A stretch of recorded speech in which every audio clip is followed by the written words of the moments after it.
ప్రభు పేరిట మీ అందరికీ శుభాభివందనములు తెలియజేస్తున్నాను. కొలస్సీలకు రాసిన పత్రిక 2వ అధ్యాయం 6-7 వచనములో పౌలు భక్తుడు కొన్ని మాటలు సంఘానికి తెలియజేస్తున్నాడు. అందులో 2 విషయాలను నేను మీకు తెలియచేయాలని ఆశపడుతున్నాను.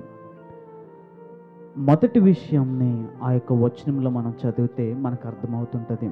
కొలస్సీలకు రాసిన పత్రిక 2వ అధ్యాయం 6-7 వచనములో, ఆయన యందు వేరు పారిన వారై ఇంటి వలె కట్టబడుచు అనే మాటను మనం చూడొచ్చు. ఇందులో 2 విషయాలు మనం చూడొచ్చు. మొదటి విషయము వేరు పారిన వారై అంటున్నాడు, రెండవ మాటగా ఇంటి వలె కట్టబడుచు అని అంటున్నాడు. దేవుని బిడ్డలారా, ఒకసారి గమనించండి. వేరు పారిన వారై అనే మాటను మనం చూస్తే, చెట్టు యొక్క వేరు భూమి లోపలికి ఉండిన విధముగా దేవుని యందు ప్రతి ఒక్కరి జీవితం ఉంటూ ఉండాలి. అంటే నేను చెప్తున్నాను, బాగా అర్థం చేసుకోండి. ఒక చెట్టు తన యొక్క వేర్లు భూమి లోపలికి ఏ విధంగా అయితే వెళ్ళడానికి ఇష్టపడుతూ ఉంటుందో, దేవుని యందు బ్రతుకుచున్నటువంటి మనం, క్రీస్తుని నమ్మినటువంటి వారుగా ఉన్న మనం, మన జీవితాలు దేవుని యందు వేరు పారినట్టుగా ఉంటూ ఉండాలి. అంటే మన ఆత్మీయ వేర్లు దేవునిలో లోపలికి వెళ్ళడానికి ఇష్టపడుతూ ఉండాలి. చెట్టు వేర్లు భూమి లోపలికి ఉన్నప్పుడు ఆ చెట్టుకి 3 లాభాలు కలుగుతుంటవి. ఏమిటి అని అంటవి? మొదటి లాభము, ఆ యొక్క వృక్షము, ఆ చెట్టు వేర్లు లోపలికి వెళ్ళే కొలది ఆ చెట్టు కాస్త మహా వృక్షముగా మారుతూ ఉంటుంది. అంటే దాని ఎదుగుదల పెరుగుతూ ఉంటుంటుంది.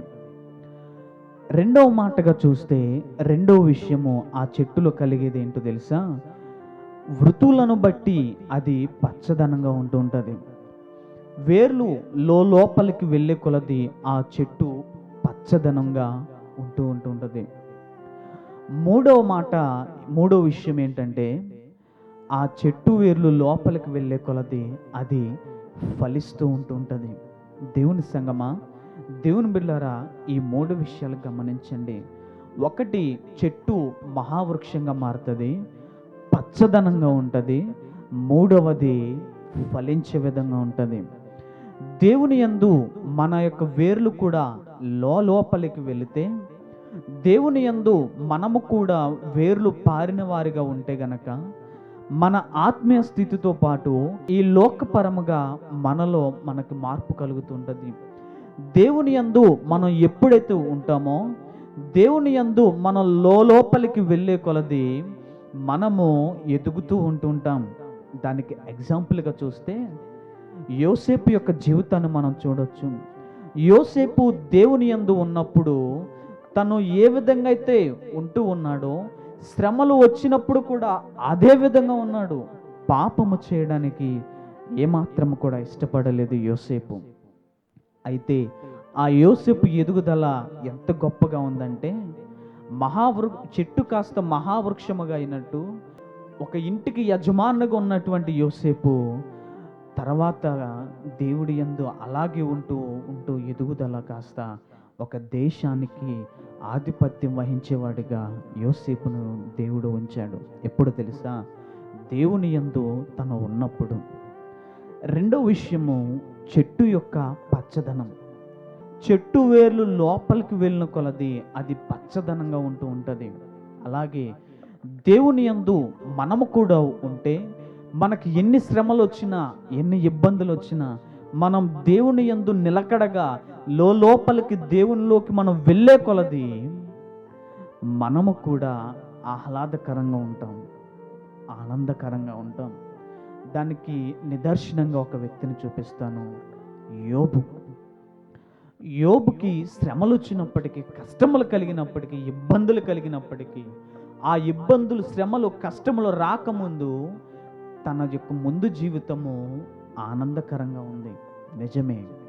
కానీ శ్రమలు వచ్చినప్పుడు కూడా యోబు దేవుని వదిలిపెట్టకుండా ఆయనలో ఇంకా లోపలికి ఎదగడానికి ఇష్టపడ్డాడు. అందుకే తను ఆహ్లాదకరంగా మార్చబడ్డాడు. తన బ్లెస్సింగ్స్ అన్నీ అధికమైపోయినాయి. పచ్చదనంగా అధికమైనటువంటి ఆశీర్వాదాలతో యోబు మనకు కనబడుతున్నాడు. తన జీవితాన్ని చూసినప్పుడు ఎంతో ఆహ్లాదకరంగా తన కుటుంబం మనకు కనిపిస్తుంటుంది. దేవుని సంగమా, దేవుని బిడ్డలారా, ఈ మాట గమనించండి. దేవుని లోపలికి మనం వెళ్ళే కొలది ఒకటి యోసేపులాగా ఉన్నతమైన స్థానంలోకి ఎదుగుతాము. రెండవది యోబులాగా ఆనందకరమైనటువంటి జీవితం మనం అనుభవిస్తూ ఉంటాము. మూడో విషయం నేను చెప్తున్నా గమనించండి. మూడో విషయం ఏంటో తెలుసా?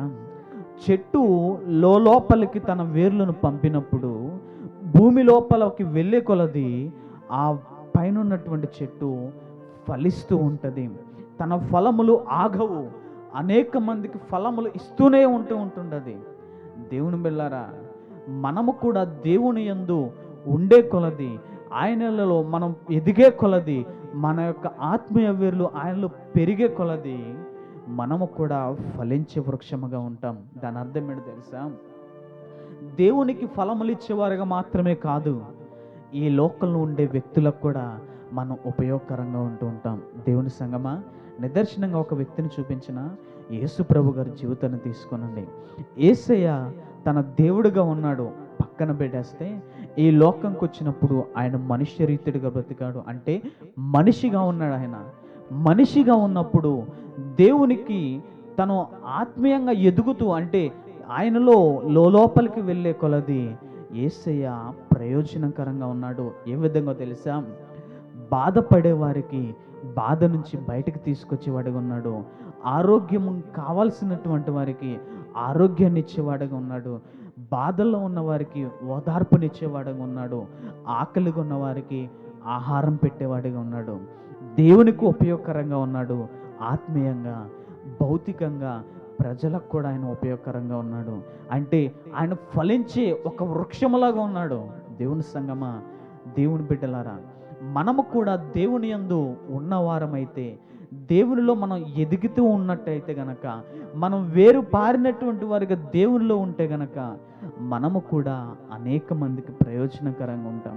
చెట్టు వేర్లు లోపలికి వెళ్ళే కొలది అది ఫలిస్తుంది కదా. మనము కూడా దేవుల్లో ఎదిగే కొలది ఫలిస్తాం, అనేక మందికి ప్రయోజనకరంగా ఉంటాం. దేవుని బిడ్డలారా, మొదటి మాటని చెప్తున్నాను కదా, వేరు పారినటువంటి వారిగా ఆయన యందు మనం ఉండాలి. నువ్వు ఉండడానికి ఇష్టపడుతున్నావా? ఆయన యందు ఉండడానికి నువ్వు ఇష్టపడుతున్నావా? ఒకసారి ఆలోచన చేయి. ఒకవేళ నువ్వు ఆయనలో ఉంటే గనక నీ జీవితం మూడు రకాలుగా ఉంటుంది. ఒకటి, వృక్షములాగా ఎదుగుతూ ఉంటుంది, యోసేపు నిదర్శనం. తర్వాత ఆహ్లాదకరంగా పచ్చదనంగా ఉంటుంది, దానికి నిదర్శనం యోబు జీవితం. మూడవ మాట చెప్తున్నాను, మన జీవితం చెట్టు వలె ఫలించే విధంగా ఉంటుంది, అంటే ఉపయోగకరంగా ఉంటుంది, దానికి నిదర్శనం ప్రభువైన యేసుక్రీస్తు వారు. మరి నీ జీవితం అనేక మందికి మరి ఎదుగుదలగా నీ జీవితం ఉండాలని ఇష్టపడుతున్నావా? ఫలించే వృక్షంలాగా నువ్వు ఉండాలని అనుకుంటున్నావా? తర్వాత ఆహ్లాదకరంగా ఆనందకరమైన జీవితం కావాలని నువ్వు అనుకుంటున్నావా? ఒకవేళ నువ్వు ఉండాలని ఇష్టపడితే ఒక్కటే పని, ఆయన యందు నువ్వు ఉండాలి. అప్పుడు నీ జీవితంలో ఈ ఆశీర్వాదాలు జరుగుతాయి. దేవుడు ఇష్టపడుతున్నాడు ఆ ఆశీర్వాదాలు నీకు ఇవ్వడానికి. పొందుకోవడానికి నువ్వు ఇష్టపడుతున్నావా?